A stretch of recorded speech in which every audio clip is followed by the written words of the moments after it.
Rebecca of Sunnybrook Farm, Part 45. This is Rebecca's fairy story, copied the next day and given to Emily Maxwell just as she was going to her room for the night. She read it, with tears in her eyes, and then sent it to Adam Ladd, thinking he had earned a share in it, and that he deserved a glimpse of the girl's budding imagination, as well as for her grateful young heart. A fairy story. There was once a tired and rather poverty-stricken princess who dwelt in a cottage on the great highway between two cities. She was not as unhappy as thousands of others. Indeed, she had much to be grateful for, but the life she lived and the work she did were hard for one who was fashioned splendidly.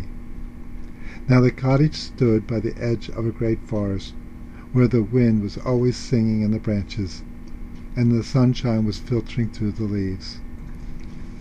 One day, when Princess was sitting resting from her labor in the fields, she saw a golden chariot rolling down the king's highway.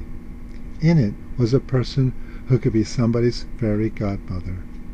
The chariot halted at her door, and although the princess had read such persons, she had never dreamed for an instant that such a visitor would stop at her cottage. "If you are tired, poor little princess, why do you not go into the green forest and rest?" asked the fairy godmother. "Because I have no time," she answered. "I must go back to my plough." "Is that your plough leaning by the tree, and is it not too heavy?"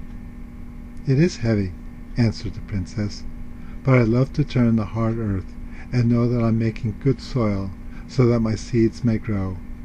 When I feel the weight too much, I try to think of the harvest."